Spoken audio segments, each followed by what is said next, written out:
pressure is low.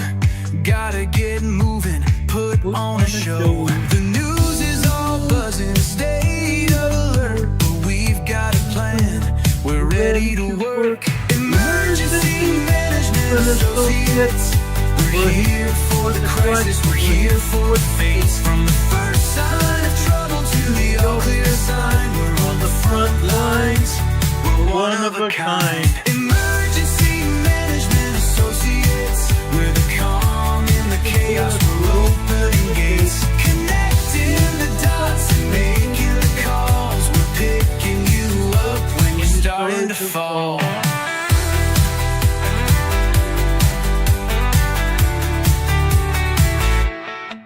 See a little fire or a rising flood, we're a well-oiled machine, we're running in the mud. From the city hall meetings to the rescue teams, turning worst case scenarios into hopeful dreams. We're training the people, we're stocking the gear, we're the team you can count on when trouble is near. Emergency Management Associates, we're here for the crisis, we're here for the face. From the first sign of trouble to the all-clear side, we're on the front lines, we're one of a kind. Emergency Management Associates, we're the calm in the chaos, we're opening gates, connecting the dots and making the calls. We're picking you up when you're starting to fall.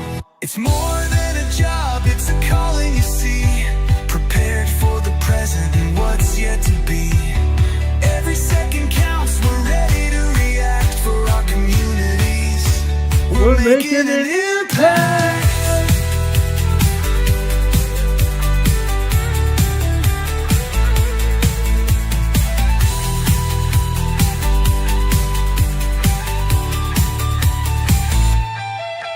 Emergency Management Associates, we're here for the crisis, we're here for the fates. From the first sign of trouble to the all-clear sign, we're on the front lines, we're one of a kind. Emergency Management Associates, we're the calm in the chaos, we're opening gates, connecting the dots and making the calls. We're picking you up when you're starting to fall. Yeah, we're picking you up, we're ready to go.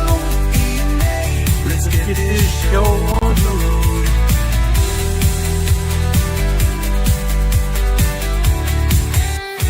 I say let's get this show on the road. Emergency Management Associates is on the air right here, right now, for all of you. God bless you all for being here, guys. It's a pleasure to be here with you. Thank you for being here, guys. It's a lot of fun to be here. Now, we've got a full topic of things to talk about tonight. A lot of things to talk about, in fact. Okay? We're primarily going to be talking about the new Madrid fault. But just prior to doing that, we've got some other things we need to show you. We got some other things that need addressing, literally. Okay? Let's first go down and open up the USGS map. Okay? Here, right now. We want to show you what's happening. Okay? Let me take down our banner. Let's take down our webcam as well while we're thinking about it. That way you can see the map. Here on the borderline of Chile and Bolivia. Chile and Bolivia, guys, this is important. Okay? We've had another deep earthquake. We've had another deep earthquake here. This is important. Okay? Remember the deep earthquake on Saturday we had further south in Argentina? That was allegedly a 5.6 earthquake, but it was 588 kilometers deep. That would make that earthquake a propagating earthquake, meaning it's deep enough where a more shallow, stronger quake is going to be coming from that. That happened on Saturday. Today is Tuesday. I told you then that our more shallow, stronger quake was going to happen. I told you it would be upwards of 6.8 to 7.0 earthquake. That has not happened yet. But yet we have another deep earthquake here. This is a 5.3 deep earthquake. 5.3 large deep earthquake.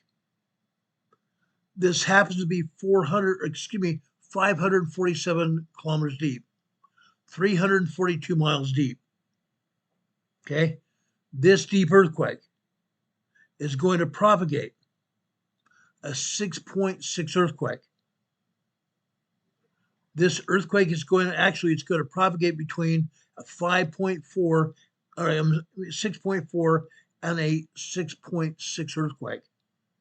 This earthquake right here, it's going to birth a much shallower and stronger quake. A 6.4 to a 6.6 earthquake is going to happen within the next 3 to 10 days somewhere in this region. By region, I mean Chile, Argentina, Bolivia, Brazil, and even possibly Peru. Much larger, stronger quake. 6.4 to 6.6 earthquake is going to happen. The other earthquake in Argentina is going to propagate a 6.8 to a 7.0 earthquake in the next 3 to 10 days after that earthquake. We're already in the third day. Okay, we have another 6 days since that earthquake. Okay, by the end of this weekend possibly. Okay, that's going to be a 6.8 to a 7.0 earthquake. This propagated earthquake is going to be at least a 6.4 to a 6.6 or shell earthquake. That means this region is going to experience 2 very strong, possibly major earthquakes here in this region. Unreal. These are on land, guys. These are not out to sea. These are on land. Meaning South America is going to get devastated by very strong, possibly major earthquakes in the next 3 to 10 days. We'll work on that. We'll keep an eye on it for you. Now look here. USBS is not showing all the earthquakes here. There are 36 earthquakes here in South America. 36 earthquakes here in South America. They're showing us 3. Okay? A 5.3 up there and down here further south here on the border of Chile and Argentina. This is a 4.4 earthquake. Fairly shallow earthquake. 4.2 earthquake here. This earthquake is a 4.4. Also on the border of Chile and Argentina. 4.4 earthquake here. This is a pretty shallow earthquake, also 55 kilometers deep. Okay? Now let's back out of there. Let's go over here to the Pacific Islands here. Right here. This is near Levuka, Fiji. This is a 4.6 earthquake. But guess what? It's also a very deep earthquake, 546 kilometers deep. Let's go to the depth of magnitude conversion chart here.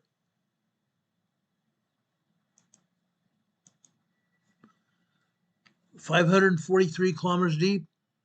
We're looking at 545 here. We'll add a 1.09 to that figure.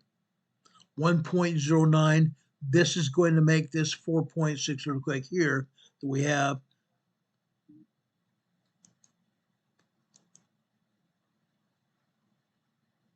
Sorry, right here. This 4.6 is going to be a 5.7 earthquake. 5.7 earthquake. Shallower, stronger earthquake. Again, in the next 3 to 10 days. Just south of that earthquake here. Okay? This is in the southern Fiji region. This is a 4.8 earthquake. This is also 603 kilometers deep. Also deep earthquake. We're going to go back to the depth of magnitude conversion chart. Let's look at 604 kilometers deep. This is going to make this earthquake here we're going to add a 1.18 to this earthquake here. We're adding a 1.18 here, okay?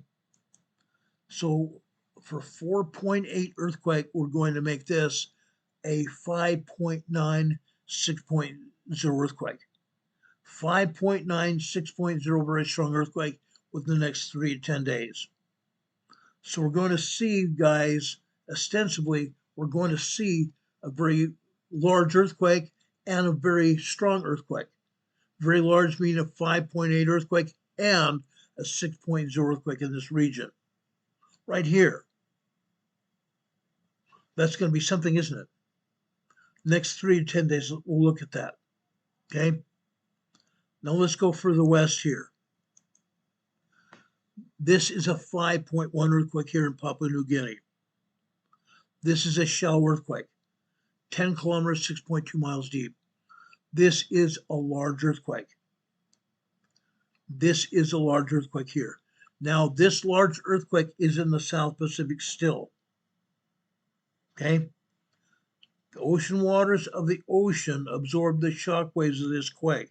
I don't believe anybody on land felt it. This is 80 kilometers offshore. 80 kilometers offshore. That's a sufficient decent depth where I don't think anybody's going to see this earthquake. Actually, decent distance from land here. I don't think anybody's going to feel this earthquake. They might have felt some shaking of some kind, but not large shaking. They missed the bullet on this one. They missed the bullet here in Papua New Guinea, luckily. Let's open this up. There are 42 earthquakes here in Indonesia. 42 earthquakes. They're not showing a single one of them. Not one of them. Going further north here into the Philippines, 4 earthquakes here. 2 4-pointers, and another 3.6 and 3.8 earthquake here in the Philippines. They're not showing anything. Nothing. Not a thing. South of Japan here, in the Ryukyu Islands. This is a very large earthquake. This is a 5.5 earthquake here in the Ryukyu Islands here, south of Japan. This is offshore, 20 kilometers offshore, north-northeast of Wadoman. Actually, I can't even pronounce this name. Wadomari, Japan. 20 kilometers, approximately 15 miles off the coast of Wadomari, Japan. A very large earthquake here. 5.5 is considered to be very large, closer to shore this time, 15 miles. In this case, anybody living on this island right here is going to feel some kind of shaking here, possibly as large as a 5.0, 5.2 or 3. That's still substantial shaking here. Let's go in here and zoom in. Okay? Let's see if there's anybody here. Now, it looks like there may be some inhabitants over here on the northeast side of the island. Let's go over here. It looks like this is a farming island. They probably raise rice or some kind of vegetable here, but there are people that live in this region. They did feel some kind of shaking here. There's nobody right along the shoreline, folks, and that's a good thing. But they are inland here. Okay? It's a farming community. They did feel some kind of shaking here from that very large 5.5 earthquake here offshore. They also got lucky. It could have been more dangerous than that. If that earthquake had hit land, those people probably would have been devastated. That's a lot of shaking going on. Going further north off the northeast shore of Hokkaido, Japan. This is the Kuril Islands. These are the Kuril Islands here. Offshore from Hokkaido here in the Kuril Islands, we have a 4.5 moderate earthquake. USGS is calling these light earthquakes There's nothing light about a moderate earthquake that caused moderate damage. This is also 35 kilometers deep. Out in the ocean here, nobody even felt this earthquake at all. Okay? Let's go over here into the Middle East. Notice over here in Europe, they're not showing any earthquakes whatsoever. That's a joke. That's a complete joke. Right now, there are 1,600 earthquakes worldwide. And USGS not showing any earthquakes, that's a joke. That's a literal joke.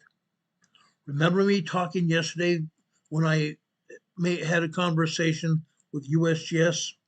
Remember that? They said they show whatever earthquakes they can and they can find. Really? Why are they not showing these? They're showing one earthquake here. Syria. Offshore from Syria here. This is a 4.3 earthquake, 10 kilometers deep, 6.2 miles deep here. Offshore here. Offshore here. Okay? In the Mediterranean here. Nobody felt this earthquake. However, just north of here. Remember what we've been talking about, earthquakes north of here in the Turkey-Syria border region? I believe there's 36 earthquakes still here. I got that figure from earlier here off the map, off the EMSC European map. But here, we're still having earthquakes.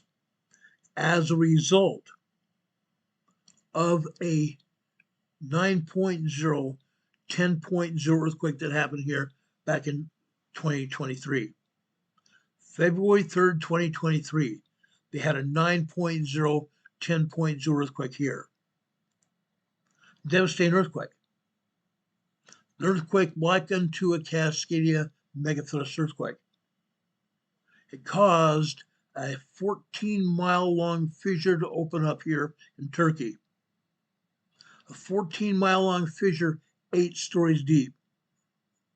The fissure could house an 8-story building inside the fissure. 14 miles long. 5,000 people were killed. Another 5,000 people injured. That's substantial. We're still having earthquakes in this region as a result of it. The earthquakes are aftershocks of that major earthquake here. 2 years ago. 2 years ago. There are earthquakes in northern Turkey, earthquakes in central and southern Turkey, earthquakes over here in northwestern Turkey right here. Now this is terrible. They continue having earthquakes here. Lots and lots of earthquakes. That's because they keep having deep earthquakes. They propagate large earthquakes. Okay? As a result, we keep having 5.0 earthquakes and a lot of aftershocks. Lots of aftershocks. Okay? I'm going to show you my device in just a second. I want to show you what exactly is going on here.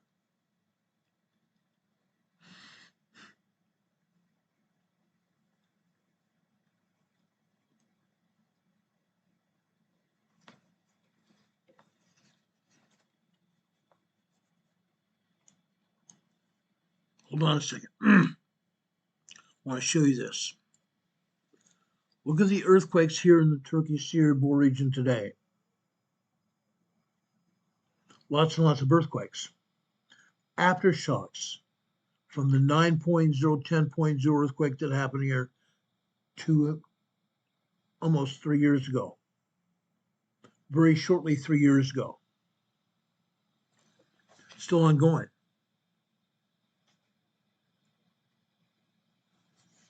Over here in northwestern Turkey here, look at the earthquakes here. Approximately 75 earthquakes in this region here. They continue to have 5.0 earthquakes and aftershocks. That's why we have so many earthquakes. Just 2 weeks ago, we had over 250 earthquakes here. Over 250 earthquakes here in northwestern Turkey. Amazing. Amazing. USGS doesn't show one. Not a single one. It's unreal. It's absolutely preposterous in my opinion. And yet USGS told me that they show earthquakes every day. They show earthquakes everywhere. Really?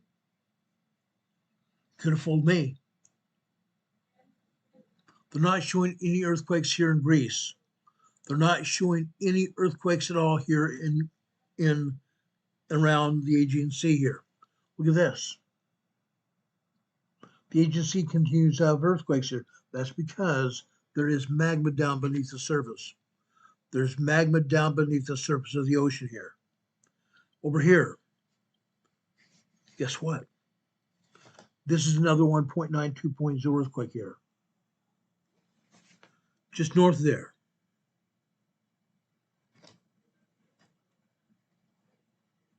Just north there. We have a small swarm of earthquakes here. Let's take a look at it. That is 1.2.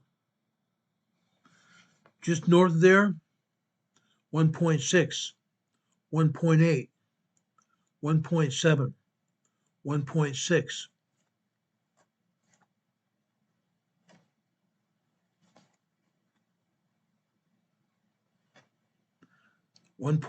And even another 1.3. These are tremors. Again, because there's magma down beneath the surface of the ocean here in the Aegean Sea that is trying to find a way to erupt. The magma is down hitting bedrock here, trying to force its way to an eruption. That's why they continue having earthquakes here. Okay? Unreal. That continues. Over here in Greece, look at the earthquakes here. All kinds of earthquakes here. Literally. And they don't show one on the map. Not one.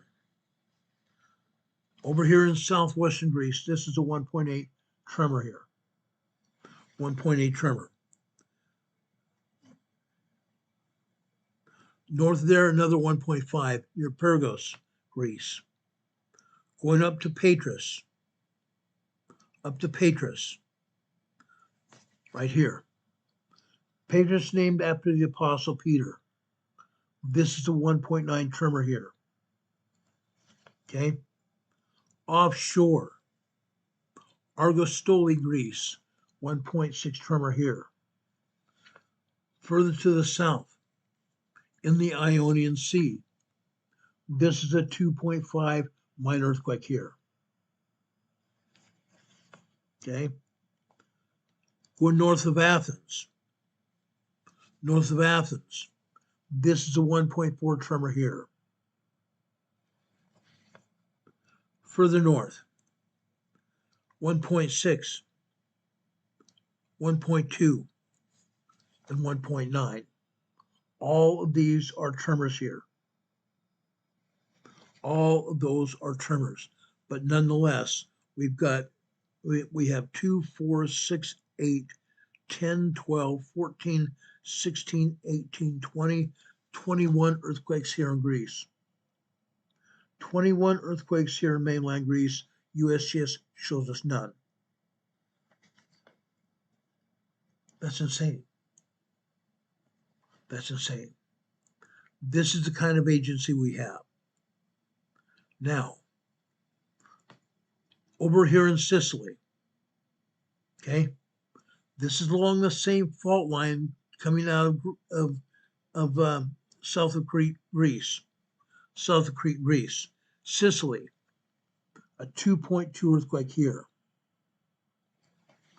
Then over on land, this is also a 2.2 earthquake. Then we go over to Mount Etna. Just offshore from Mount Etna. Mount Etna is erupting. Mount Etna volcano is erupting here.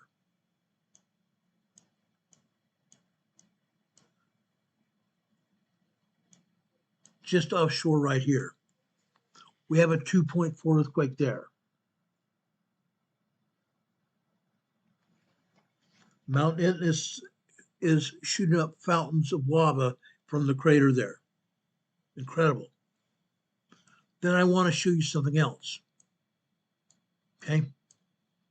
Over here near Mount Vesuvius, another volcano that is steaming right now, getting ready to erupt here.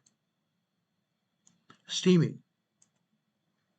In and around Mount Vesuvius. 1.6 tremor here.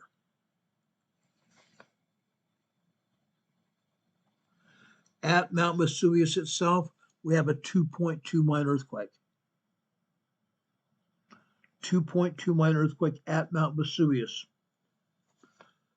North and west of there, 3 more earthquakes. This is around Naples. Around Naples. This is a 1.4 tremor here. The other 2 earthquakes are 1.3 and 2.0. 1.6, 1.3, and 2.0 earthquakes here. Guys, we have a problem. We have a real problem. Yes, the Italian authorities have been evacuating areas in and around the volcano. That's a fact. Earthquakes continue to happen here. USGS doesn't want to admit anything about it. What happens when that volcano does erupt? It's going to cause at least a 5.0 large earthquake at the volcano. People's homes are going to be destroyed by that large earthquake and the subsequent lava fountaining from the volcano. Yeah, it's going to happen.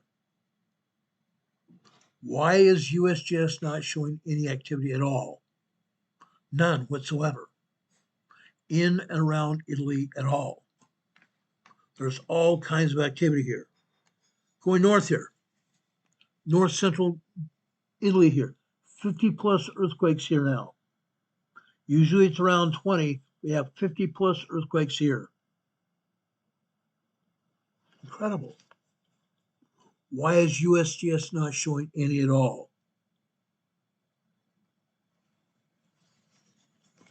Probably closer to 70 earthquakes here in north central Italy. Huge swarms of earthquakes here. Okay?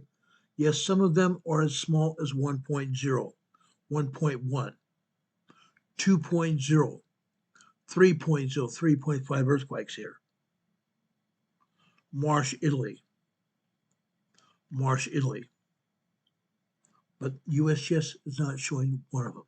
Nothing. Not a single one of them. Look at this. I tapped out that 50 plus and it went down to 20 plus all over that area. Okay? 1.0, 0.6, 3.0, 3.4, 1.0 up in Tuscan, Italy. 1.0 here in Tuscan, Italy here.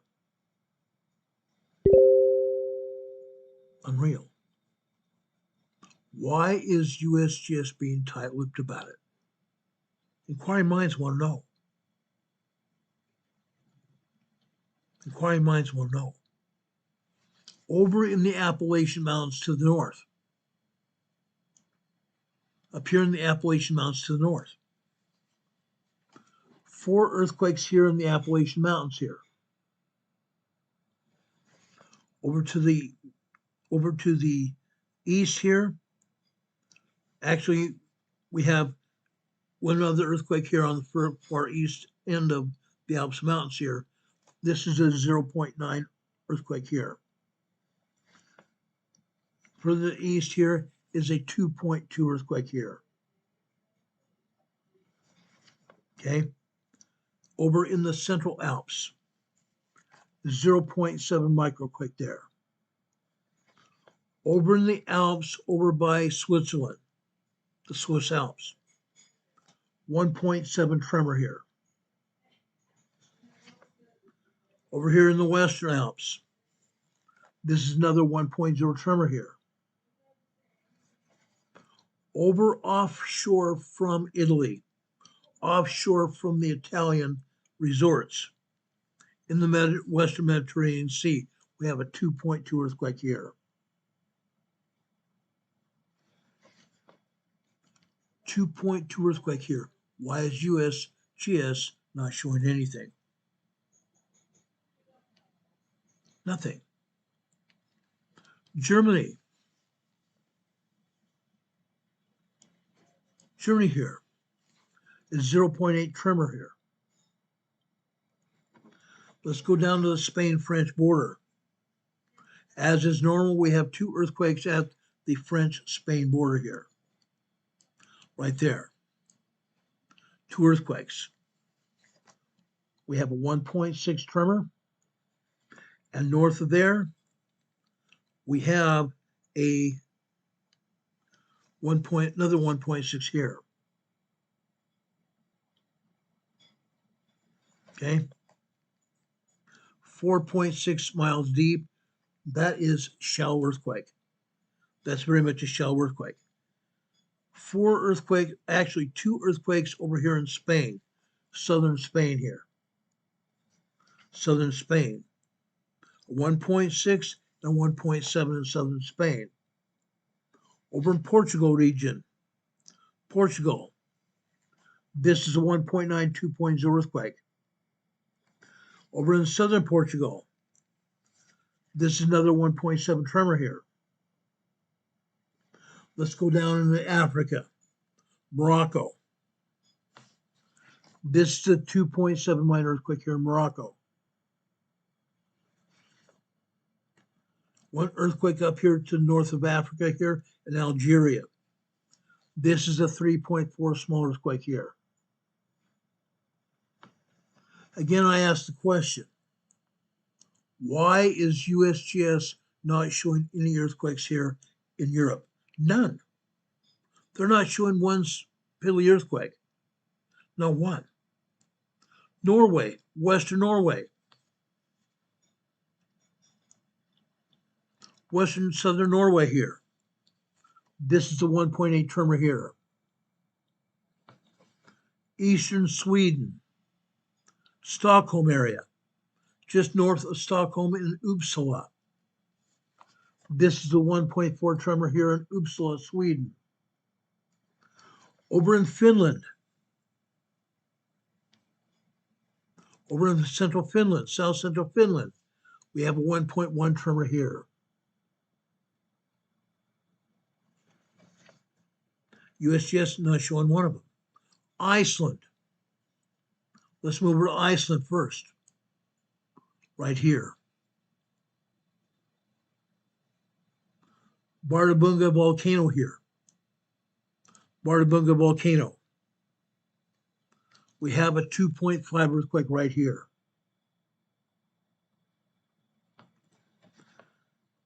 Let me enlarge this a little bit more so you can see it.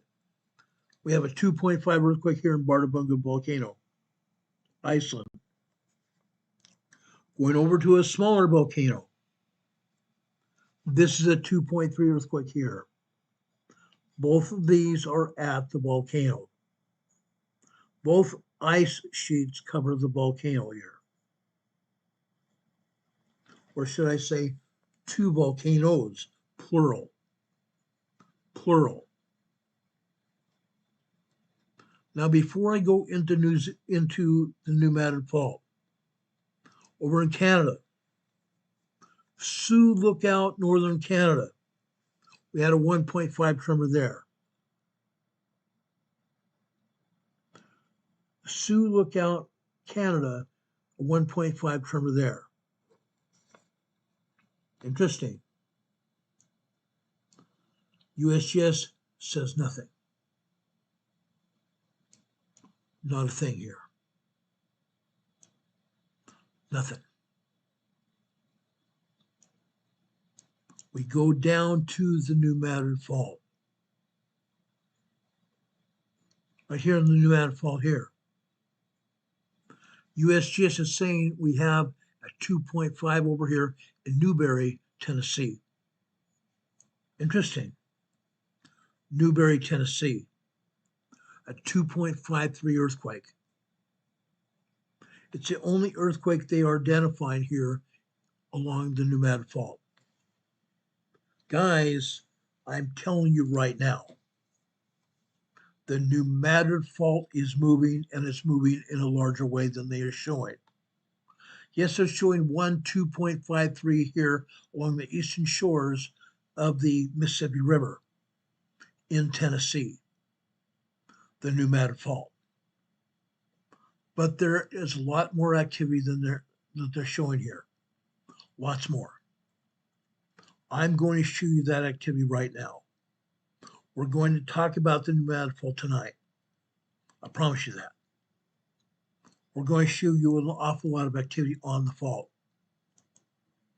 Okay? Come to think of it, tons of activity.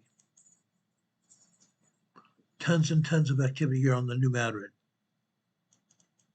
Today, December 30th, the second to the last day of this month, the second to the last day of 2025. Lots of activity. Let's start over here with Catfish Pond, Arkansas, on the New Madrid Fault here. This is this afternoon, Catfish Pond, Arkansas. What are we showing you here? At approximately 2:24 p.m. this afternoon, 2.6, 2.7 earthquake. All the other things here are tremors. Tremors, 1.0 to 1.6 tremors. But this earthquake here, after approximately 2:24, 2:20, 2:23, 2:24 this afternoon, this is a 2.6 earthquake. Catfish Pond, Arkansas, on the fault line. On the fault line. Let's take a look at Hatachikoon, Arkansas, Central Arkansas. This is a little bit different. Lots different. This is this morning. This is very definitely this morning. Let me zoom in here and show you what's actually going on here. Okay? Just after 7 a.m., okay, on this black line after 7 a.m., we go over 2, 4, 6, 7, 8, 9 minutes after 7. 2.6, 2.7 earthquake. Then after 7:30, 7:30 on the left-hand side of this blue line, we go over 2, 4, 6, 7, 8 minutes later. 7:38, we start having tremors. Then within a matter of 30 seconds, these tremors all of a sudden become a 2.8, 2.9 earthquake here. Two of them. 2.8, 2.9 earthquakes here. There's more. There's more. 9 a.m. this morning on the left-hand side. We go over here to the right. 9:12 a.m.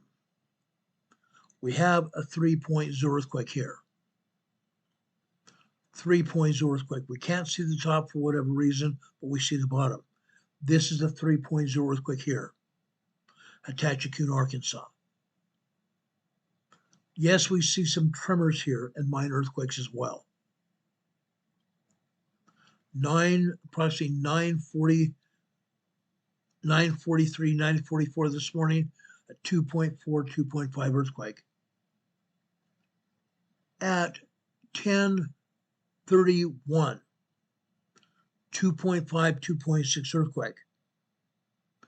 At 11 a.m. this morning.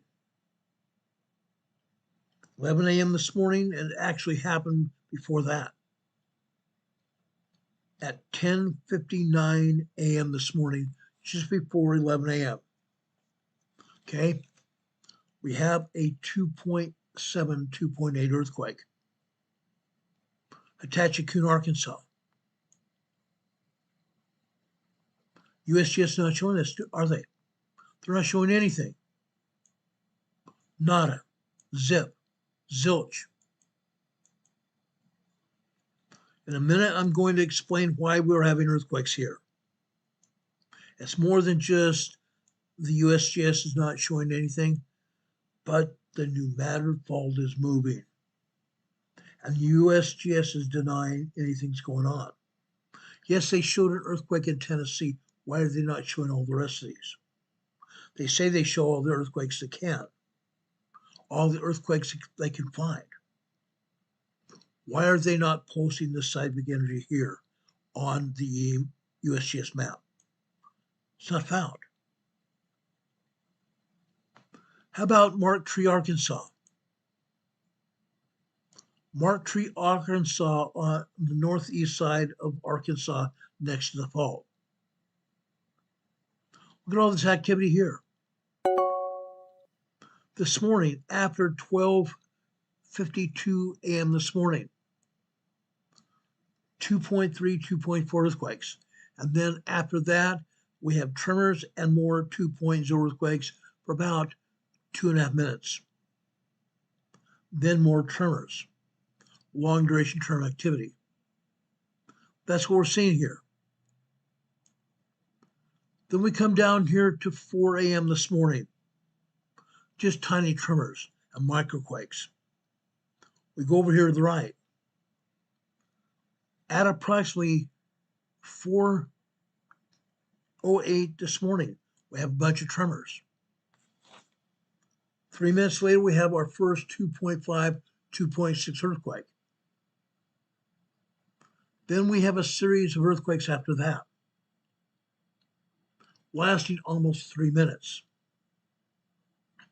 3 minutes here. From 4:13 a.m. this morning until just after 4:15 on the red line. 3 minutes worth of seismic activity here. Then look what happens after 5 a.m. 5 a.m. on the black line, we have tremors, and just within a matter of a minute and a half. Then we have more 2.8, 2.9 earthquakes again, and again, and again. A series of 2.8, 2.9 earthquakes interrupted by tremors, interrupted with tremors. Then down here towards the bottom of this diagram here, what do we have? 8:45, actually, let's go over to the blue line on the left-hand side. That is 8:41, 8:42, 8:43, 8:44, we have tremors. Lots and lots of tremors. They continue after 8:45, 8:46, even 8:47. More tremors. Then the tremors die down for about 5 minutes and they start up again. 8:52, 8:53, all the way through 8:59. Then after 9 a.m., more tremors. But approximately 9:06 a.m. this morning, these tremors begin to be minor earthquakes. 2.0, 2.2 earthquakes. And then they top off at 2.8, 2.9 earthquake here. And then more minor earthquakes and then more tremors. Real sequence here. Then what happens after 10:15 this morning? We don't see anything on the red line here at the 10:15 time period, actually 11:15 time period, because that is covered by activity at 11:30. But over here on the right, 10:43, we have tremors. 10:44, we have more tremors. But by 11:45, actually 11:30, we have our first 3.0 earthquakes. In this case, note that they cut off the top in the bottom of this earthquake sequence. Again, this is Marktree, Arkansas, right alongside the western side of the fault line. 3.03.5 earthquake here. 3.03.5 earthquake here, at least a 3.0, possibly as much as a 3.5 earthquake here. That's a lot. Seismic energy popping here. The people here in Marktree, Arkansas felt it. They felt it.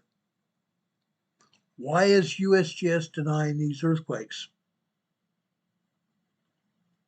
They said there was an earthquake in Tennessee, minor earthquake in Tennessee. This is a 3.5 earthquake, small earthquake here in Marktree, Arkansas.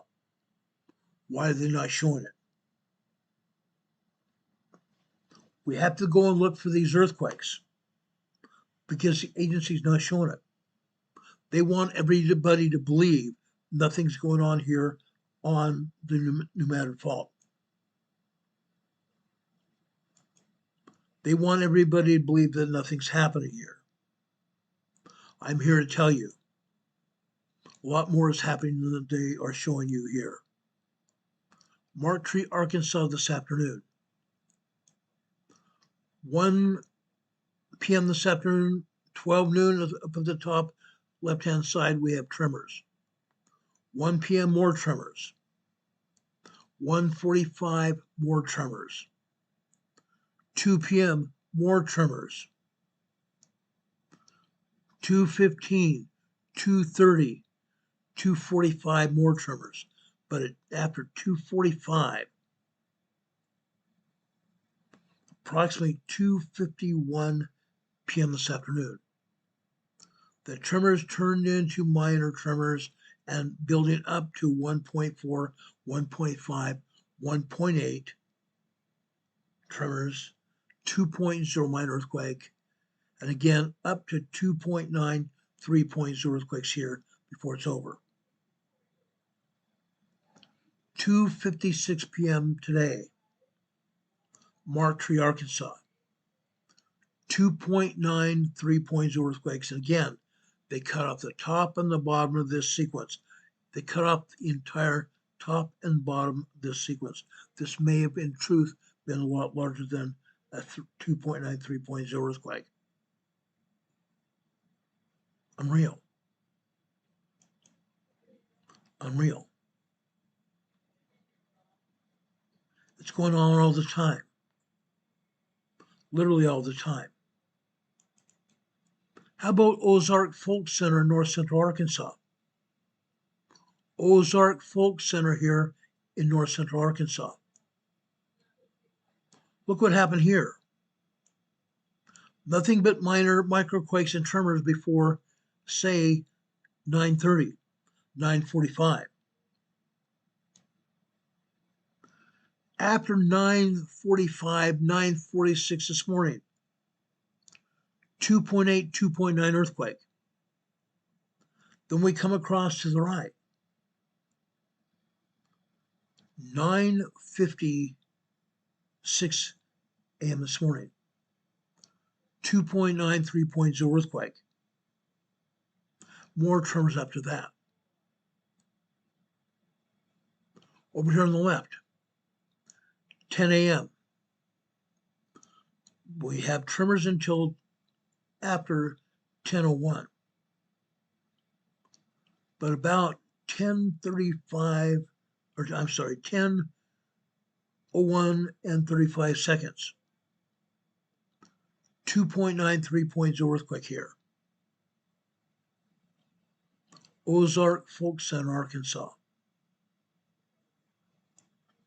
Why are they not showing these earthquakes too? They should be. Truman, Arkansas, south of Marktree. Here we're seeing a lot of tremors and minor earthquakes here.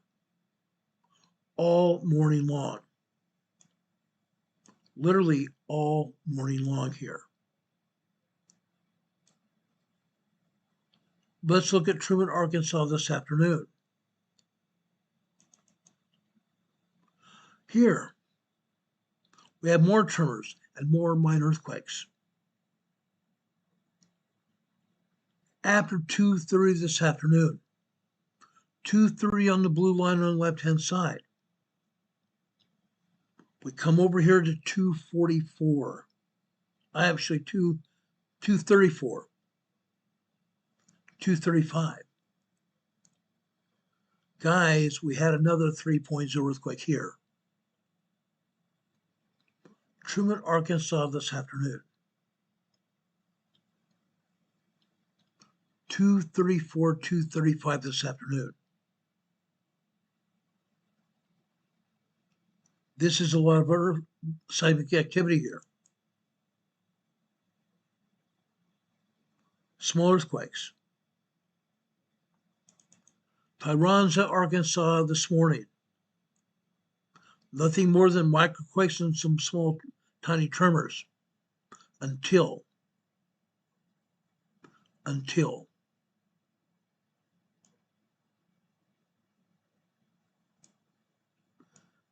8:45 this morning. 8:48 this morning. 8:48 this morning. Actually, 7:48. I'm sorry, 7:48 this morning. 3.0 earthquake here. Multiple 3.0 earthquakes. It wasn't just one earthquake. There was several back-to-back earthquakes here. Lots and lots of minor earthquakes here as well. Then we come over here to the right on the green line here. This green line here in the center here is 9:55 a.m. this morning. 2.6, 2.7 earthquake. Lots of other 2.0s, 1.5, 1.6s. How about 11 a.m.? Look here at 11 a.m. 11:02 a.m. 3.0 earthquake. Then we had some tremors, and then 2 minutes later, another 3.0 earthquake occurred. That's a lot of energy. Over here on the right, this happened after 10:56 a.m. this morning. More 3.0 earthquakes here. Look at all this activity here.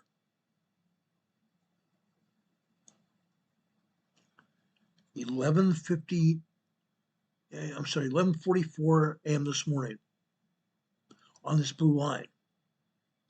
Another 3.0 earthquake here. We have all kinds of small earthquakes here. All kinds of small earthquakes here in Tyronza, Arkansas. This is southeastern Arkansas, guys. Tyronza, Arkansas is southeastern Arkansas. The USGS says nothing about this. Not a thing. It's as if it doesn't exist. I'm showing you the data here. Renee Steffi says he's got an agent, he's busy, but he's got 007 on the phone. Really? Thanks, Renee, for that laugh. I appreciate it. Yes, Demon Catman is certainly looking busier, isn't it? Absolutely is. It's very busy. Let's go over to the north part of the New Matter Fault. Decatur, Illinois. Decatur, Illinois, look at this. As of 3 weeks ago, Decatur, Illinois at the northern part of the fault has been showing a lot of earthquakes here. Tremors and a lot of earthquakes. Minor earthquakes and some 3.0, 3.4 earthquakes here. Down here towards the bottom, you're seeing small earthquakes here. All over here all morning long. Look at that. Decatur, Illinois is showing a lot of earthquakes here. Tremors and minor earthquakes, and then 3.0 small quakes here. Lots of them. I can't even count the number of small earthquakes that have happened here in Decatur, Illinois this morning. But it's not just this morning. How about this afternoon as well? Look at this. Minor earthquakes and small earthquakes all over Decatur, Illinois. No joke.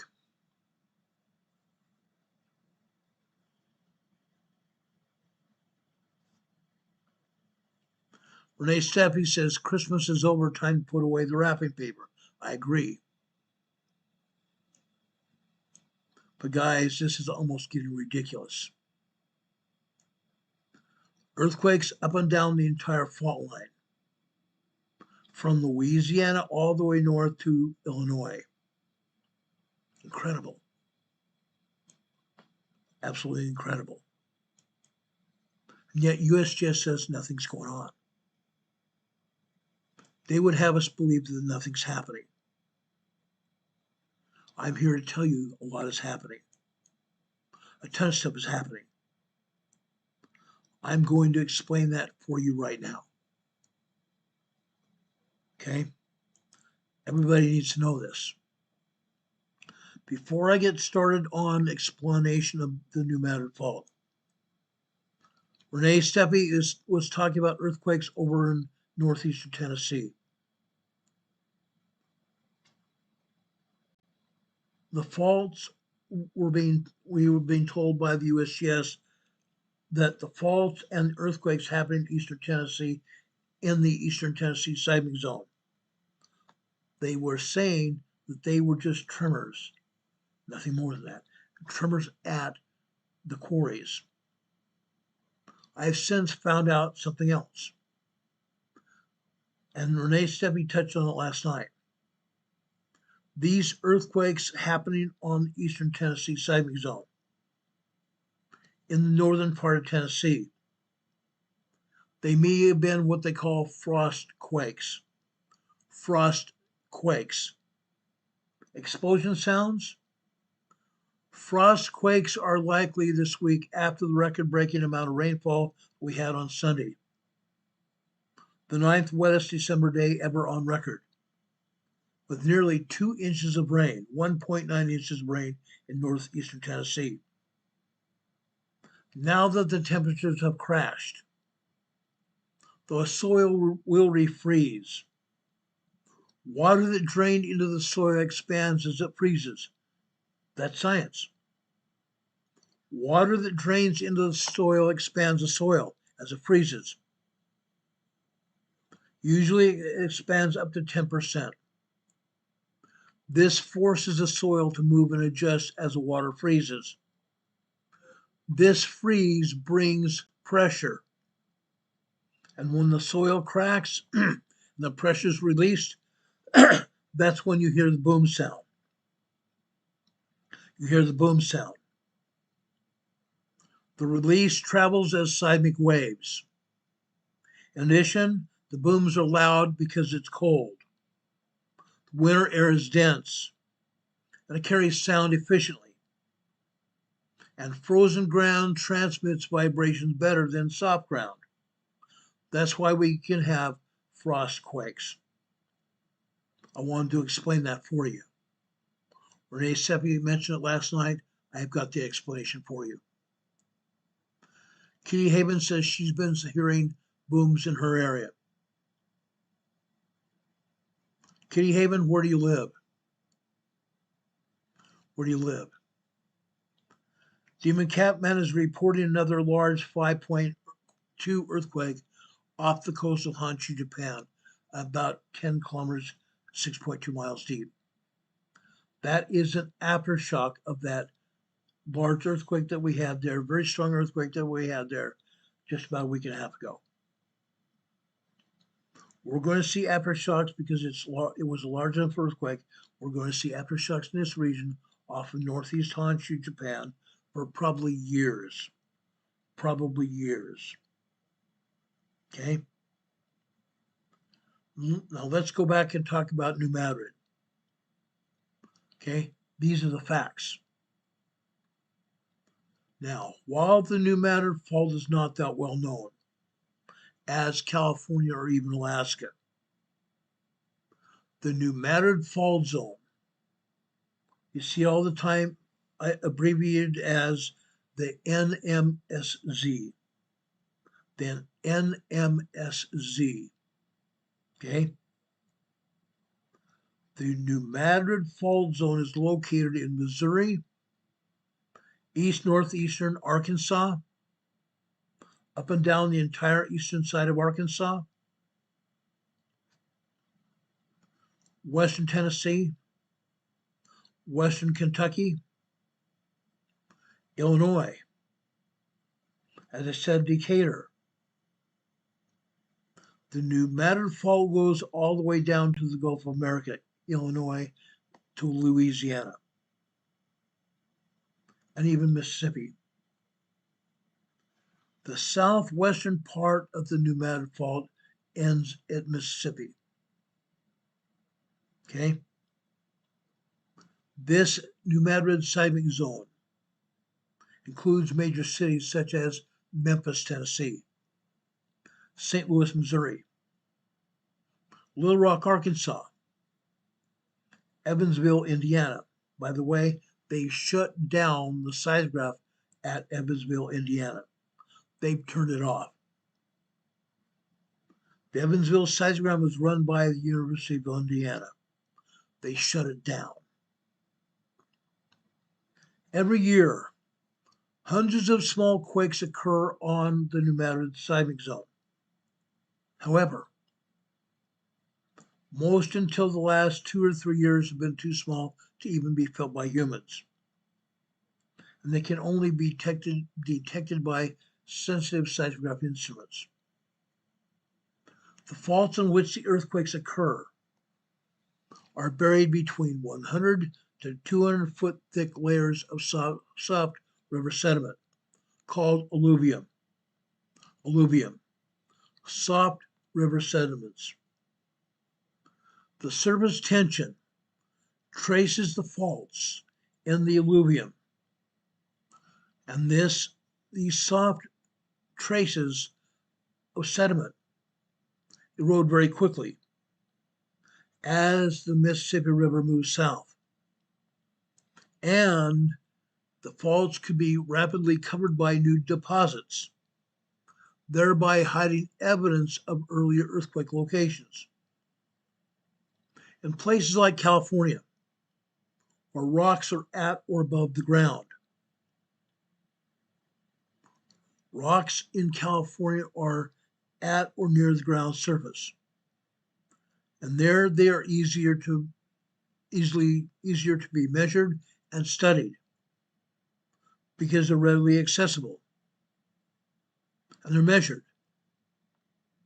But since the faults on the New Madrid seismic zone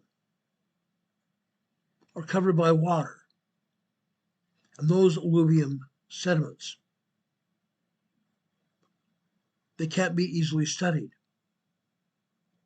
until the scientists go over to the side of the fault zone on either side, the western or the eastern side of the New Madrid Fault. Then they can pull some sediments. But scientists are telling us that the New Madrid Fault is not as well understood as the other faults are because it's covered by water. They have ground penetrating radar now.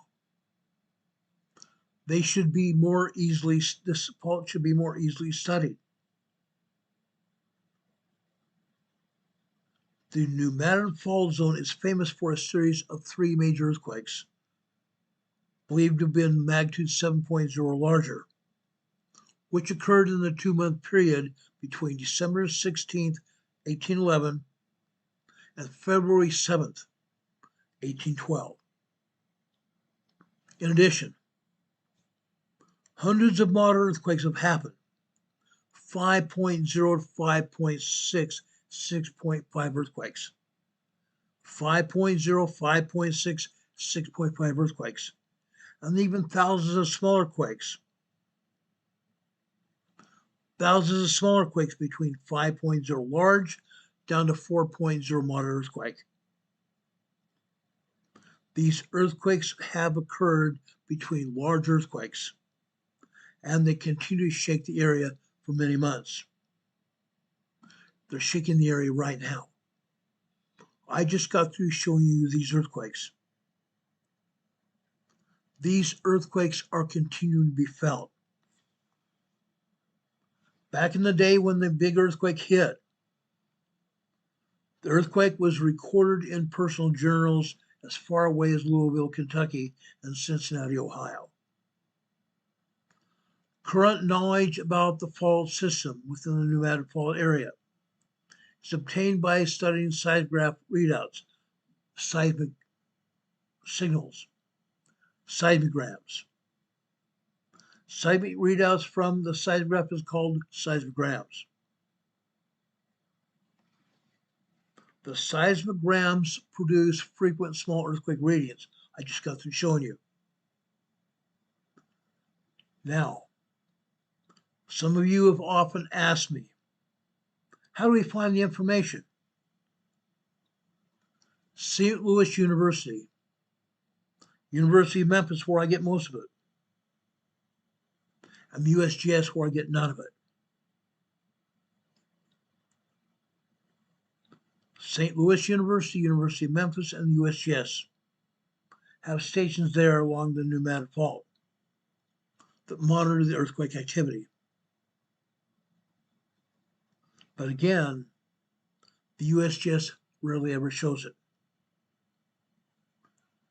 The scientists at these universities use these networks to record and study small microseismic earthquakes, minor earthquakes, microquakes. Minor earthquakes 2.0 to 2.9. Microseismic being 0.1 to 1.9. They also occur on the pneumatic fault, as I showed you today. The measured locations of microseismic earthquakes indicate trends that scientists have said they identify active fault zones. Yeah. The trends indicate forest segment zigzag fault systems with a total length of over 125 miles, stretching from east central Arkansas northeast through Missouri, Tennessee, Kentucky, and into southern Illinois. Location of earthquake epicenters in and near the pneumatic fault zone. Circles, you see sometimes, circles used according to magnitude. You don't see this on the USGS map because they don't show it. Let's talk about probability. Some scientists believe that the probability of a large earthquake, a magnitude 7.0 to 8.0, is about 10% in 50 years. Really? 10% in 50 years. Let's take a look at this. Due to the infrequency of earthquakes on the pneumatic fault, the recurrence of the interval of moderate to large earthquakes in the pneumatic seismic zone is very hard to predict. In addition to seismic waves that I've been showing you, scientists are using several other methods of research to better understand the fault system. Now, while scientists cannot actually predict anything, because they don't try, scientists provide a probabilistic seismic hazards analysis for the area. They say by studying the stress buildup of an area and the historical record, a probability of exceedance or recurrence can be calculated. By using paleoseismology techniques, scientists are able to recognize buried evidence of large prehistoric earthquakes that are preserved in geological materials, soil, and rock. The approximate locations the approximate ages and magnitudes of the earthquakes, long-term average. Long-term average. The recurrence interval can be calculated. The recurrence interval can be calculated. Let me go over here. I want to show you what they're talking about right here. This is the New Madrid seismic zone average. The average recurrence of earthquakes here. Let's go down here to the bottom of this here. Okay. We're talking about less than 8.0, less than 8.0, 1811, 1812. They say this can reoccur every 500 to 1,200 years. Interesting. Because right now we're over 200 years. A major damage threshold. Major damage threshold. This is less than equal to 6.0, less than or equal to 6.0, which is a very strong earthquake, every 70 to 90 years. That means we've already passed that. That means we can see that kind of earthquake right now. It can happen any day now. We're already seeing 3.0, 3.5 quakes at least. I've been showing them to you. Now, the next event is less than or equal to a large 5.0 earthquake every 10 to 12 years. Every 10 to 12 years on the New Madrid Fault. I've been broadcasting now nearly 7 years. April 3rd, this next year will be 7 years. 6.5 years of broadcasting. So far, we have not had a 5.0. However, we have had 4.5 earthquakes on the New Madrid Fault before. We've had them. Then we go over to a 4.0. 4.0 we've already seen here on the New Madrid Fault this year. A 4.0 event can happen one event per 1 to 2 years. One event, 1 to 0.2 years. 3.0 event, which is a small quake, we're already seeing those. We're seeing 3.0 events every day. Every day. However, USGS said we can see 7 events at least every year. We've seen more than that this year. We have seen more than 3.0 earthquakes this year, more than 7. Probably closer to 100 3.0 earthquakes here on the New Madrid Fault this year, so far. Then we go up to 2.0, which is a minor earthquake. 46 events per year. Then we go up to 1.0, which are tremors. 350 tremors every year. Really? We've seen that already. I'm sure we've seen more than just 350 tremors. Lots more. Lots more.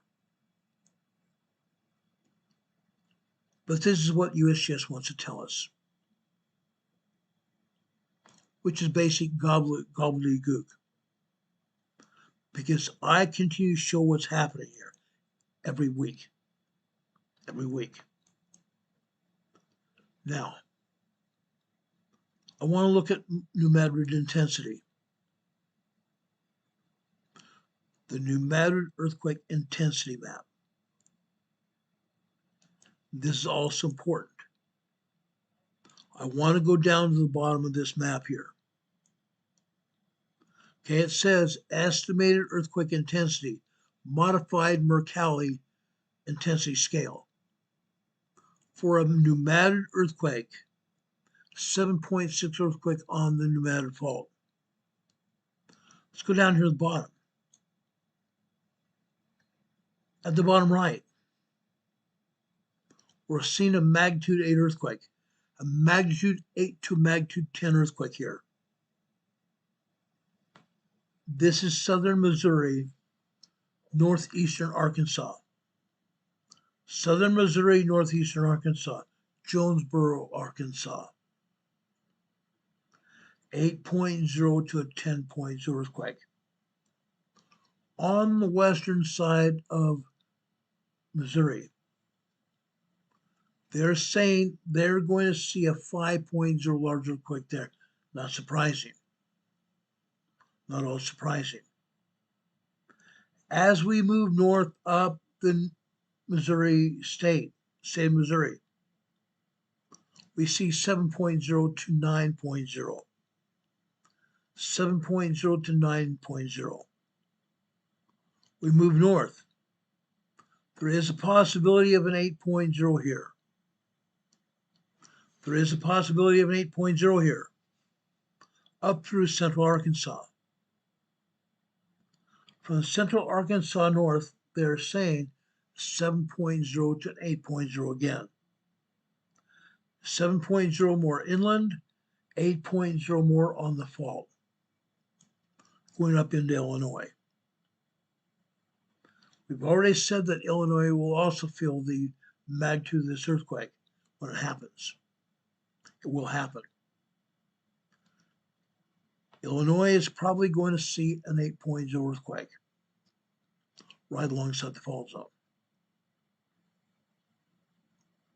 But notice this.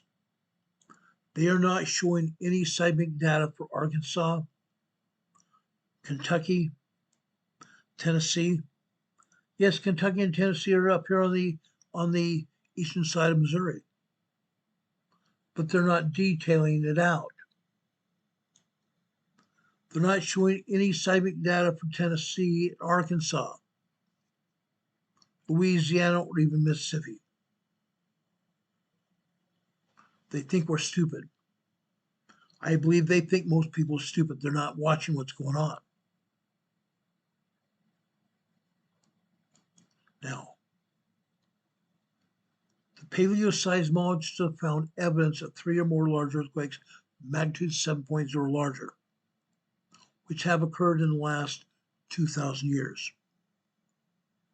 This evidence is combined with data from approximately 200 years of written history and 100 years of instrumental recordings to calculate the estimated frequency of reoccurrence, or the average behavior of earthquakes on the pneumatic seismic zone. I've shown you that. The recurrence of earthquakes on the pneumatic seismic zone is between 5 and 1,200 years.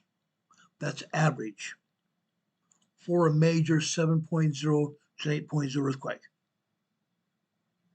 Again, the last strong earthquake on the pneumatic was a 6.7. That occurred in Charleston, Missouri, October 31st, 1895, 130 years ago. A magnitude 6.3 earthquake occurred near Lepanto, Arkansas, January 5th, 1843, and was the next prior earthquake of this magnitude. Now we need to note here, and everybody needs to understand, that the physical evidence of past earthquakes on the pneumatic fault zone is very sparse. And as a result, it's very difficult to ascertain what's going to actually happen. That's because the fault is covered again by sediment. It's covered by water for the most part. Scientists have made great strides during the last 50 years in trying to understand this complex area. Due to the nature of the bedrock in the Earth's crust in the central United States, Earthquakes in this region can be very different. Earthquakes in this region can shake an area approximately 20 times larger than the earthquakes in California. A magnitude 7.6 earthquake on the New Madrid is expected to cause major damage near the fault system in Missouri Boot Heel. In the Missouri Boot Heel. The Boot Heel is the southeastern side of Missouri that you see in this slide here. Magnitude 7.6 earthquake is expected to cause major damage near the fault system in the Missouri Boot Heel here in southeastern Missouri and Arkansas and also Tennessee. Northeastern Arkansas, western Kentucky, and Tennessee. Significant damage will likely extend north up to the Mississippi River Valley to St. Louis, up the Ohio and Wabash River valleys to near Owensboro, Kentucky, and Indianapolis, Indiana, and down the Mississippi River Valley to near Greenville, Mississippi. Significant damage is also expected in southern Illinois, western Kentucky, and Tennessee, northeastern Arkansas, northwestern Mississippi, as well as in areas southeast Missouri outside the Boot Heel. Damages, let's talk about damage. The 1811-1812 earthquakes on the New Madrid seismic zone impacted most of the simple buildings in the area. In New Madrid, Missouri, Little Prairie, Crothersville, where we continue to have small earthquakes there. The two towns in the area at the time were New Madrid and Crothersville, New Prairie, Little Prairie. Approximately 5,500 square miles, or around 3.5 million acres of the Mississippi and the Ohio River valleys. Those areas were impacted by landslides, fissures that opened up, and sand blows. Sand blows. Sand blows or what they call sand boils. Sand boil volcanoes. Those are geological features where water is saturated in the sand. Water is saturated in the sand. And then the water erupts onto the surface, typically forming a small cone or crater, often triggered by earthquakes and liquefaction. The sand blows, or what they call sand boils, can be triggered by earthquakes and liquefaction. When the earthquake hits, it shakes the ground, causing the groundwater to rise, which is going to cause quicksand and will cause sand blows or sand boils. Okay? High water pressure near the levees. Levees hold back the water, don't they? High water pressure near the levees can also cause these sand boils or sand blows. Okay? They can also refer to strong winds moving sand dunes in the area. Sand dunes in the area. I hadn't even thought of that before, but I found it today. It's called yellow sand blows, referring to Asian dust. Okay? That's a natural phenomenon, or winds from China's deserts, the Gobi and the Taklamakan Desert, carry fine dust and particles across East Asia, affecting China, Korea, and Japan, especially in springtime, causing hazy skies and health issues, allergies, and respiratory problems. We see the same thing coming off of the deserts off of Africa, coming all across the Atlantic Ocean over here into the Leeward Islands, Puerto Rico area, going on over into Florida, Georgia, Alabama, Mississippi, and Louisiana. and into Texas. See the same thing happening. Just give me a second, I got something in my eye. Besides my finger. Now, the key to this movement of ejection of sand, either by seismic shaking or by water pressure or even wind. Lateral spreads, subsidence, meaning the ground going back down, the ground lowering, the surface of the ground lowering, and submergence and uplift, seismic uplift, the ground moving up because of the earthquakes. Basic single-story buildings, log cabins and such, in 1811, 1812, were common. Now, they got destroyed by the earthquake, didn't they? But guess what? Log cabin buildings are actually very earthquake resilient. Log cabin buildings are very resilient, okay, because of how they are constructed. Yes, logs shift. Some log cabins may sink in the sand, but they are very stable. Much of the area became unusable by the subsistence type of agriculture that day. Some buildings in St. Louis, 150 miles or more to the north, received damage consisting of mostly broken or collapsed stone chimneys. Masonry, unreinforced masonry. Even today, those unreinforced masonry buildings are old. Most of them have not been retrofitted. Retrofitted with safety features to keep them alive and unfazed by the shaking. Now, when we see more shaking occurring, we also see seismic structures being more stable, being made more stable by current technology. The primary cause of damage and injuries during an earthquake is the destruction of man-made structures and the contents of those structures. Now, particularly susceptible to damage from shaking are tall buildings like structures, bridges, and dams, large open structures like auditoriums, classrooms, factories, hospitals, churches, brittle structures like unreinforced masonry buildings and unreinforced concrete, complex structures with odd shapes and lots of corners,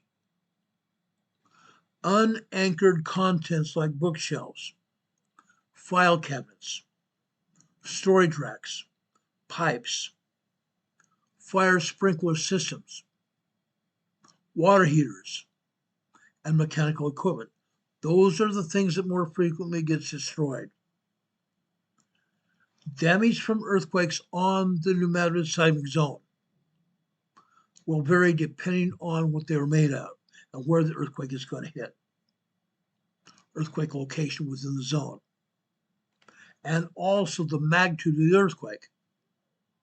The geological nature of the building pieces, building material, and the degree of urbanization.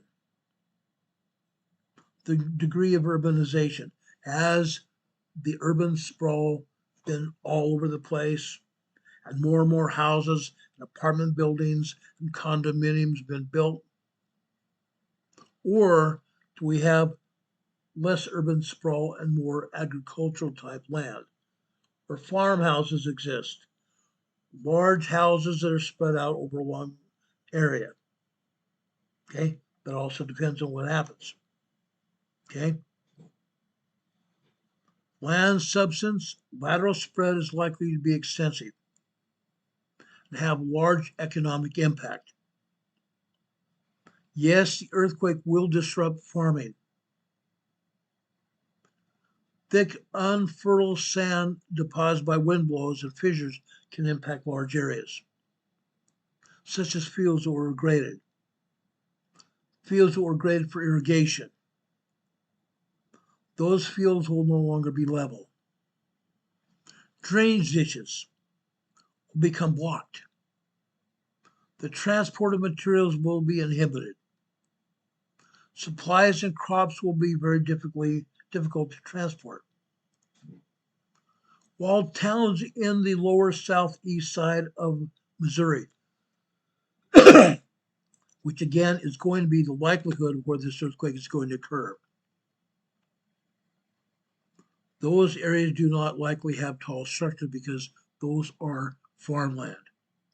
Farmland. That area that you see here in the boot,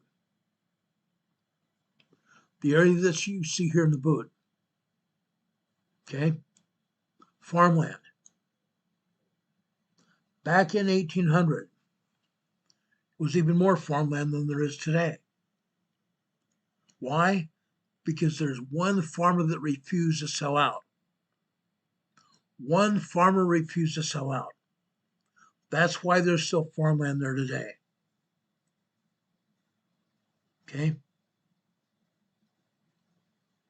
But there are still unreinforced masonry out there, older homes. Now, we've also talked in the past about floodplains. Floodplains. The area where when there's so much rain or so much snow, the ground is saturated. The Mississippi River and the other creeks and rivers along in that area, they overflow their banks. They overflow their banks and go into homes, cities, and towns. The floodplain. Those floodplains are also going to be places where we see more sound blows. We see more liquefaction going on. As a result, those areas will be seeing more damage. Okay? When we have a large number of structures, and their contents will likely have impacts from the shaking. It's going to happen. It's going to happen. Now let's talk about the predicted cost of the seismic event. The 7.0 to 8.0 seismic event, the new Madrid fault zone. A 1991 Missouri State Emergency Management Agency, they call it SEMA. SEMA, the State Emergency Management Agency in Missouri, and FEMA as well. They report estimates from a 7.6 magnitude earthquake on the boot heel of the seismic zone. The counties of Mississippi, New Madrid, Pemiscot, damage from the earthquake will be 0.2 to 2% of the population killed. 1 to 10% of the population seriously injured. Again, this is mostly farmland. Families live in this area. And 10% of their buildings collapsed. And 30% of their buildings receiving severe structural damage. Let's talk about Scott County, Missouri. Population of 38,000. Stoddard County, Missouri. Population roughly 28,700. For Scott, Stoddard, and Duncan counties, the percentage estimates are 1% killed. Only 50% of those injured. Only 50% of those people live in that area injured. And 5% of structures collapsed. 20% of severe structural damage. For Butler, Missouri. Around 4,200 people live there. 4,200 to 4,600 people live there in Butler, Missouri. Bollinger, 10,567 people live there. Cape Girardeau, 40,818. Perry, Missouri, 68,400 people live there. St. Louis, 280,000 people live there, including the county, total of 999,000 people. Lincoln, Missouri, 1,800 people. Pike, Missouri, 17,961 people. Marion County, Missouri, 28,500 people live there. And Lewis County, 280 to 290,000 people live there. The county estimates are 0.02 of the population, which means 3,397 people are going to get killed. That's average. Anywhere from 1 to 33% will be seriously injured. 1 to 33% will be seriously injured as a result of the 7.5, 8.0 earthquake that's going to hit here on the Pneumatic Fault. 1% of the buildings will collapse. 10% will have severe structural damage. A 2004 hazardous report prepared by FEMA based on a 7.7 magnitude earthquake occurring in the pneumatic seismic zone estimates earthquake damage to be at least $296 billion. That was in 2004. Now we're 20 years later. $296 billion of damage. 730,000 people displaced from their homes. In Missouri, the report estimates a direct economic loss of $69 billion and nearly 87,000 damaged buildings in Missouri alone. These estimates are Missouri alone. Impact to the business community. FEMA small businesses account for more than 99% of all companies in the U.S. 99% of all companies in the U.S. employ 50% of all private sector workers. Nearly 45% of the national payroll. Isn't that interesting? Only 45% of the national payroll. It is estimated that 40% of all small businesses will not reopen after the major disaster happens. The ones that do reopen, 25% of those will close within 1 year. 40% won't reopen. 25% that will reopen will close within 1 year.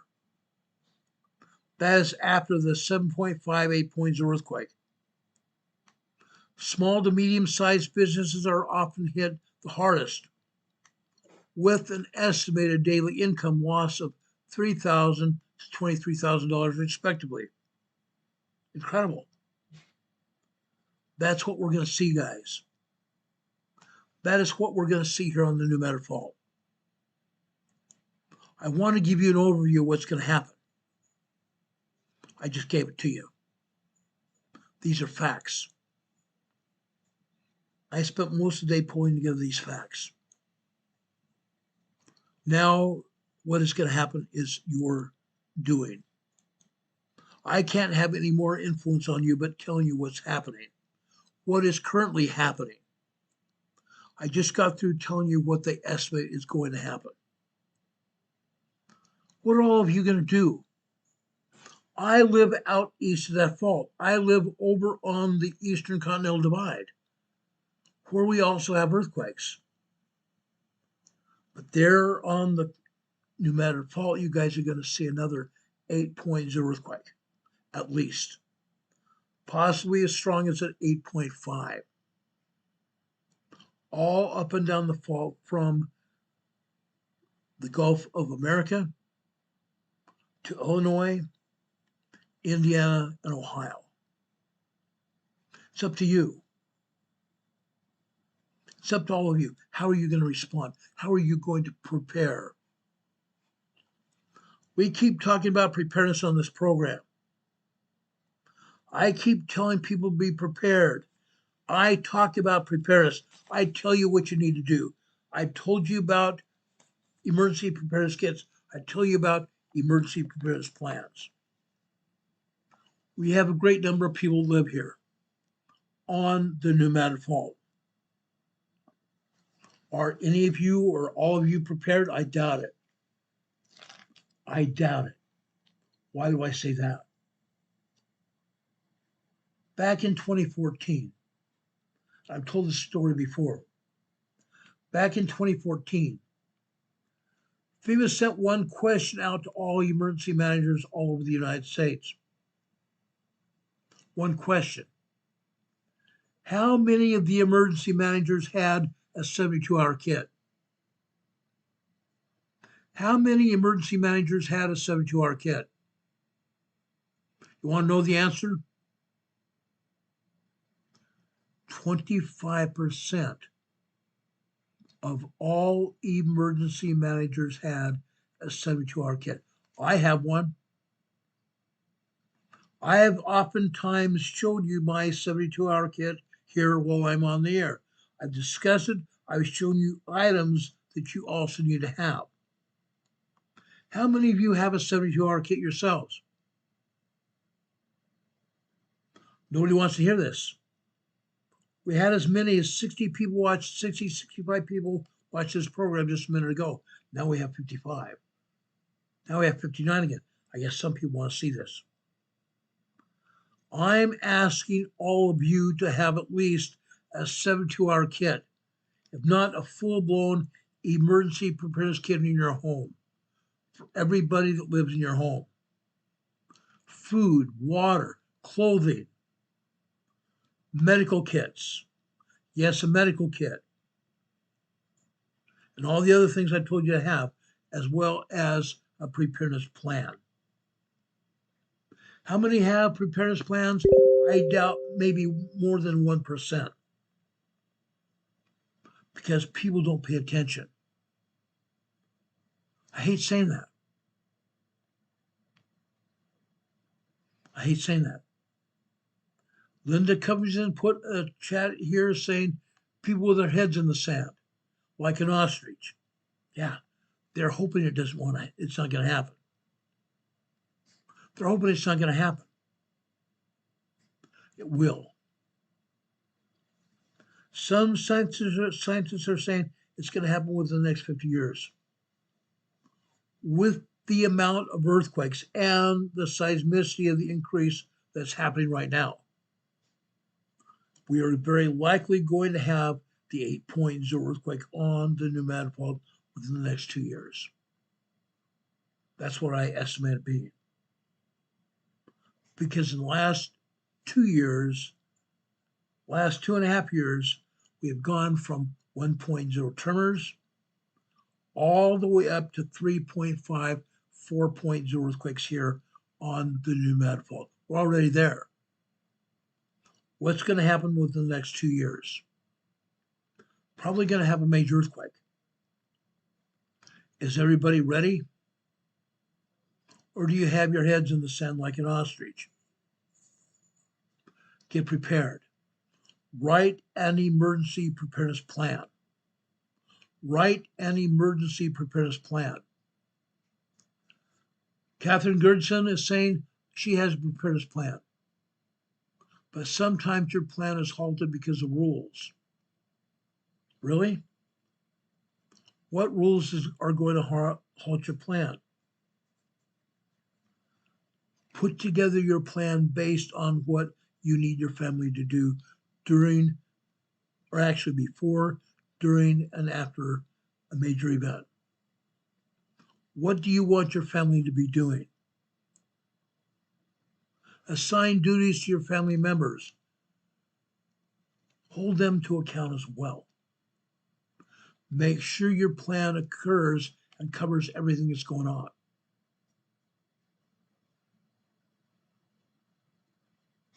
You need to make sure it happens, and it happens soon.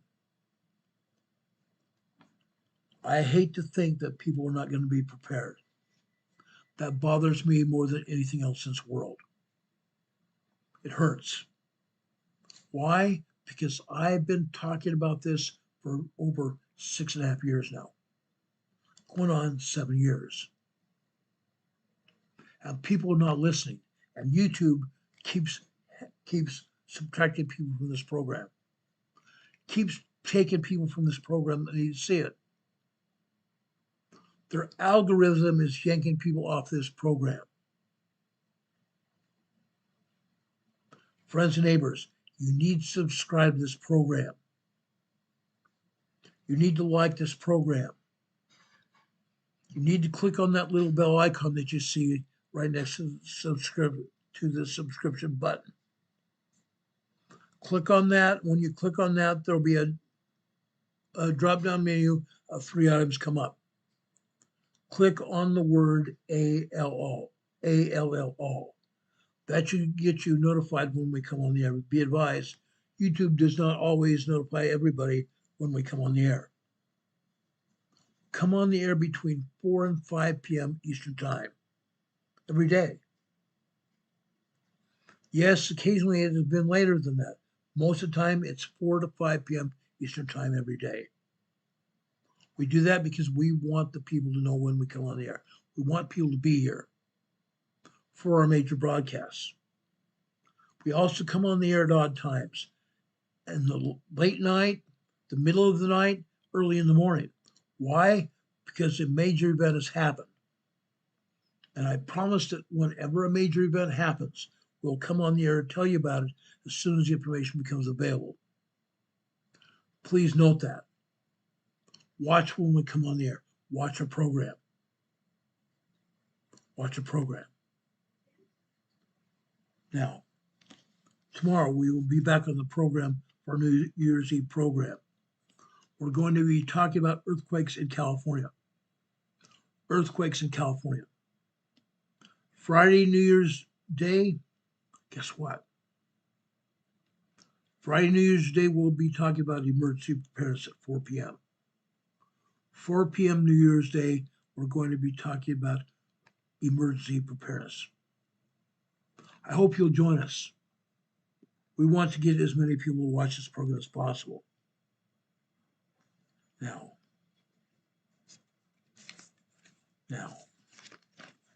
as we said before, I want to give you an inspirational message, a devotional of sorts. My devotionals most of the time come from the scriptures, as tonight's is. Tonight's devotional comes from Luke in the New Testament, chapter 21, verse 11. Actually, I'm going to go to verse 8 first. This is Jesus Christ saying, "Take heed that you be not deceived. For many shall come in my name, saying, I am Christ. The same draweth near, go ye not therefore after them. But when ye shall hear of wars and commotions, be not terrified.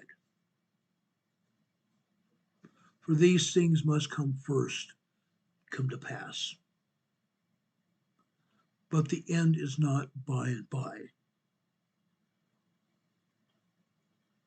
Then said he unto them, Nation shall rise up against nation, and kingdom against kingdom.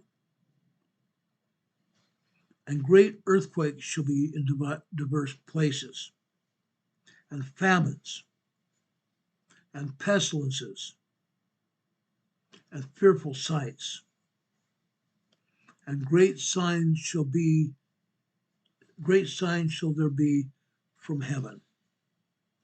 We're seeing all of that take place right now. We're seeing all that take place right now. Guys, we want you here. We want you here. We want to warn you what's happening. That is the whole purpose of our program. To be a warning voice. To be there for everybody when crap hits a fan. Yes, it's going to hit the fan. Crap is going to hit the oscillator. It's not going to be fun. But we can get through it if we are together. We can get through it if we are prepared. I'm here for you. May God bless you. May God be with you, holding you in the palms of his hands. Reach out to Jesus. Reach out to Jesus.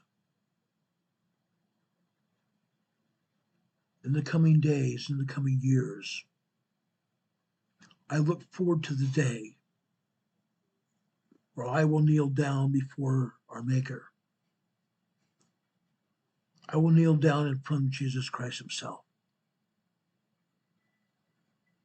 I will know no more then than I know now that Jesus Christ, the Son of God, is just that. Our Savior, our Redeemer, our King of Israel. I hope and pray that each of you know that. I hope and pray that you are preparing for that day, because it's going to happen.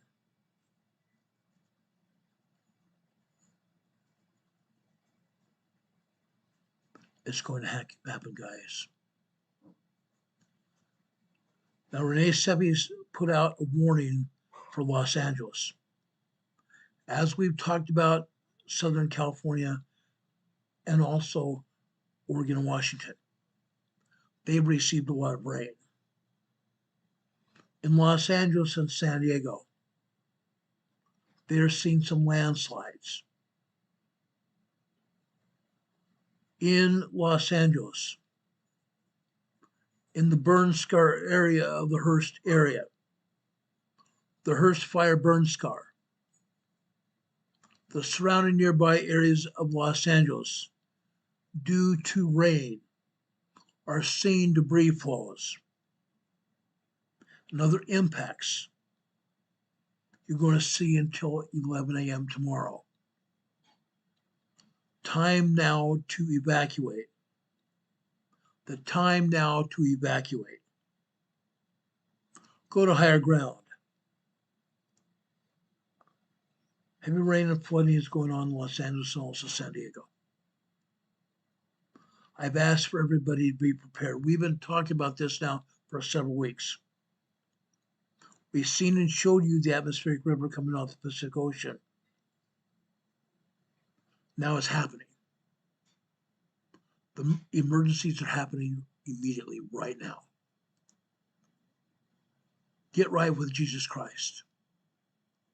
Accept him as your Lord and Savior. Pray, read the scriptures, know what the Lord wants you to do.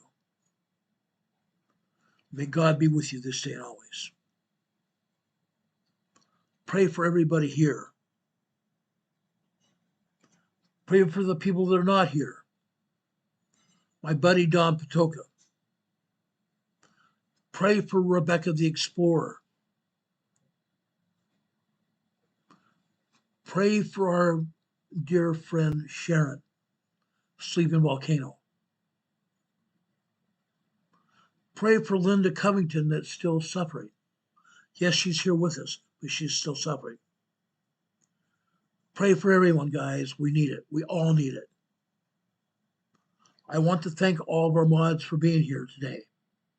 I love and cherish all of you. You're not just my friends, you're my family. All of you are my family. I love and appreciate all of you. May God bless you. May God be with you this day and always. My dear friend Arnold is here as well as from Alberta, Canada. Thank you for being here, Arnold. God bless you. Appreciate all of you. God be with you until we meet again. I mean that. I mean that very sincerely.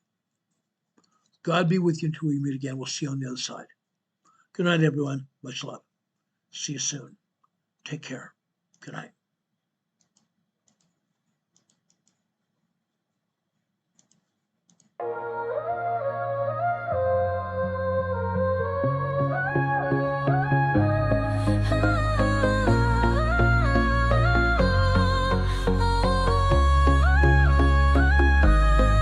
Here at Emergency Management Associates, we're dedicated and true, bringing you the essential knowledge, helping you see things through. From disaster preparedness to navigating recovery's embrace, we're here to guide you in every unpredictable time and place. We break down the complex, make it easy to grasp and absorb, sharing strategies for safety, the vital lessons you can't afford to hoard. So thank you for watching, and thank you so much for your sub. You're a key part of our growing family, a member of our knowledge club. With every like, every share, and every comment you send our way, our critical message spreads further, helping more people every single day. Together we're stronger and more prepared. That's the truth we all abide. You help us build resilience with nowhere for uncertainty to hide. Your engagement truly inspires us. Your feedback acts as a guiding light, helping us continually grow and making our channel's future bright.